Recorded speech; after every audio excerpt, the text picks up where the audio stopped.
He had it all, or so it seemed. A chill went down my spine the first time I saw him. The luxury car, the stunning wife, the penthouse overlooking the city, but look closer, really look. See the hollowness in his eyes, that vacant stare that speaks of a soul adrift in a sea of possessions. This isn't a story about success. It's a story about a man who built a magnificent castle on foundations of sand, a testament to how chasing external validation can leave you profoundly empty.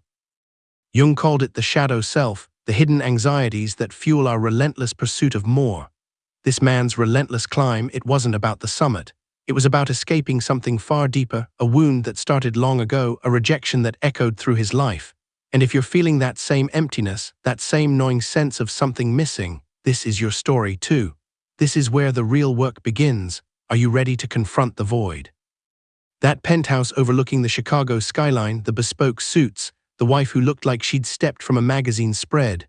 Arthur had it all, or so everyone thought. And honestly, I didn't want to believe it either. I met him at a charity gala, a whirlwind of forced smiles and carefully crafted pronouncements. He was a monument to success, a walking advertisement for the American dream. But there was a tremor in his hand as he raised his champagne flute, a subtle tremor that betrayed the carefully constructed facade. It was the quiet desperation in his eyes, a hollowness that swallowed the light, a black hole at the heart of a golden star. That's when I saw it, the crumbling facade of the man who had it all.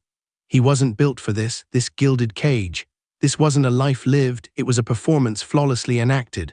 And what a performance it was. A masterpiece of denial, of self-deception masked as triumph. He built his empire on a foundation of sand, each carefully placed brick a monument to something he was desperately trying to outrun, a phantom pain, a shadow self that stalked him through every lavish ballroom, every exclusive club, every luxury resort. He was running from something, not towards something. And that something, that's where the real story begins. That hollow ache, it wasn't just about the missing piece. It was the whole damn foundation. Arthur, with his perfect life, was a house of cards built on a shifting dune. He'd meticulously crafted an image, a shimmering mirage, to mask a fear so profound, it had swallowed him whole. And the terrifying thing. I saw myself in him. Jung spoke of the shadow self, that hidden, unacknowledged part of our psyche that holds our deepest fears, our darkest secrets, the parts of ourselves we desperately try to bury beneath layers of achievement and distraction. Arthur's relentless pursuit of success, it wasn't about climbing the mountain, it was about fleeing the valley of his own making. It was a frantic attempt to outrun the monstrous shadow that lurked just beyond the gilded cage of his perfection. He wasn't running from failure, he was running from himself. Think about it, how many times have you pursued a goal, a relationship, a career, even just the approval of others, fueled by that same desperate yearning to escape a hidden wound?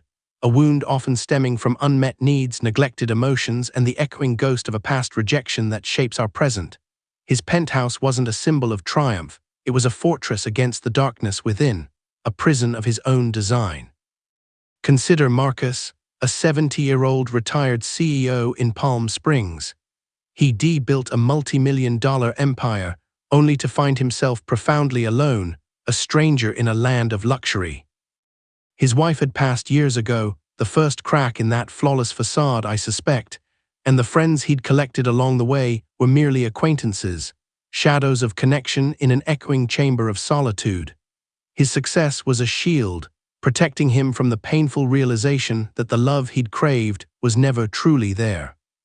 He'd built his kingdom upon an unacknowledged foundation of fear and the desperate need to prove his worth, to escape the looming specter of that same childhood abandonment. His glittering facade was less a monument to his achievement and more a desperate cry for recognition, a silent plea for the love he never knew, a meticulously crafted illusion masking the gaping wound in his soul. This isn't about external validation. This is about a deep internal fracture, a psychological wound that festers and twists. It's about chasing an external reflection of a wholeness that can only come from within. It's about the insidious nature of the shadow self, that dark, unconscious part of us that sabotages our lives. Arthur, Marcus, they believed their success would fill that emptiness. It only amplified it, a hollow echo in the cavern of a man's heart. The emptiness was not something to be filled. It was something to be confronted. And the confronting of that void, that's where the true journey begins. A journey that doesn't begin with more but with less, much less. The emptiness, it wasn't a lack of things, it was a lack of something far deeper, a missing piece, No, it was a fractured self, a soul split in two. Remember that hollow ache I mentioned? That's the echo of rejection, a wound that never fully healed, festering in the shadows of a man's being. It started early for Arthur, as it does for so many. A father who prioritized success over connection, a cold hand where a warm embrace should have been.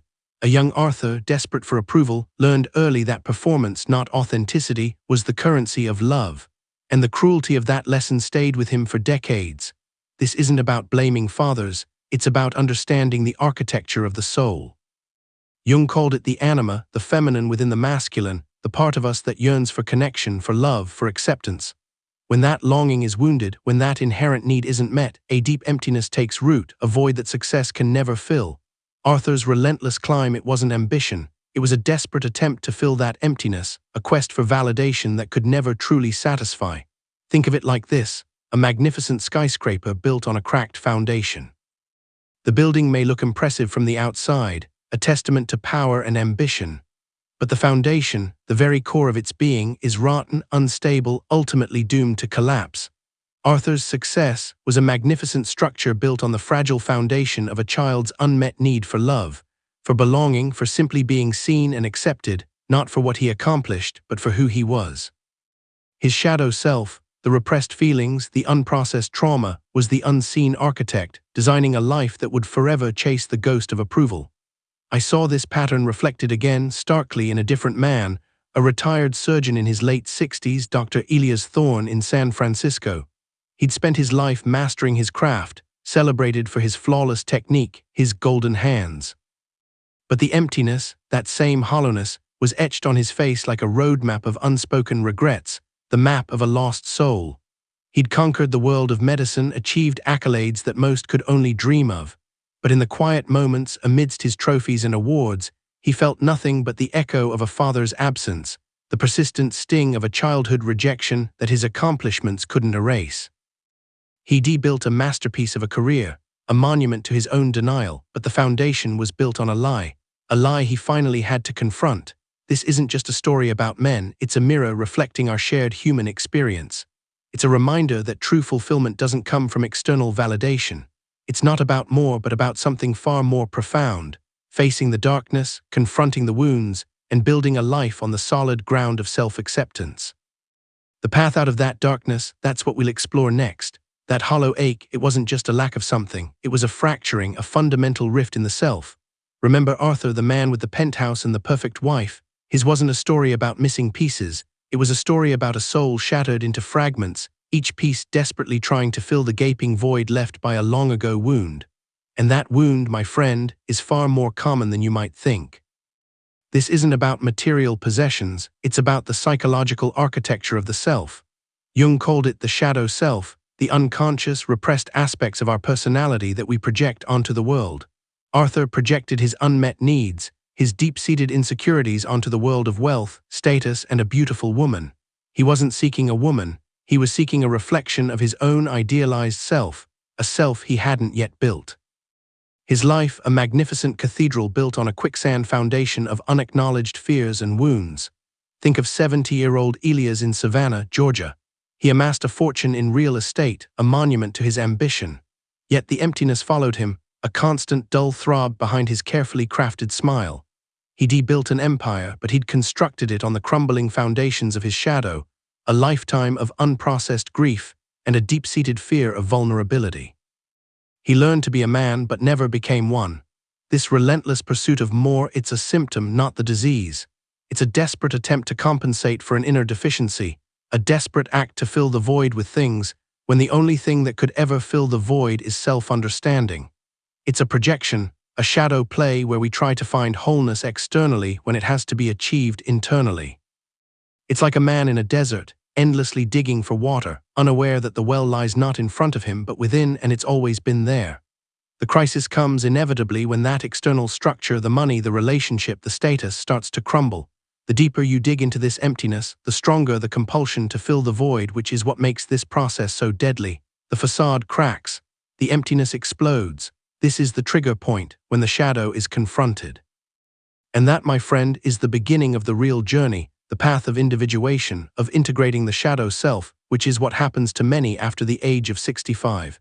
It's a confrontation with the darkness, yes, but in that confrontation lies the possibility of profound transformation. It is the moment the fractured self begins to heal. 72 years old, Elias from Santa Fe finally cracked, not with a bang but a sigh. A quiet surrender to the hollowness that had haunted him for decades.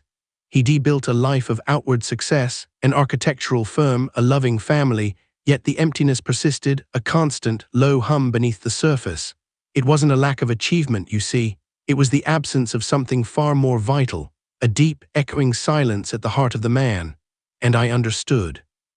I really did. He finally understood it wasn't about fixing the cracks in the facade, but about finding a different foundation altogether. He wasn't broken.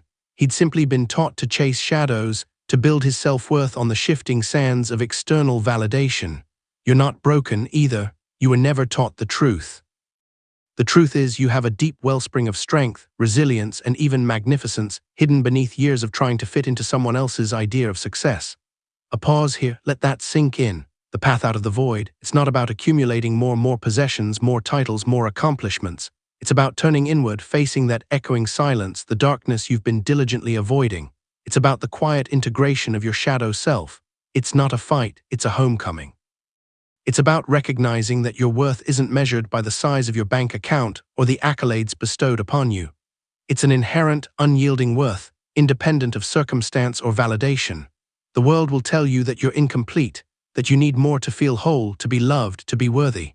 They will whisper doubts, fears, and insecurities into your soul, a chorus of voices echoing your deepest anxieties. This isn't about changing what the world tells you, it's about refusing to listen to it at all. There's a fork in the road.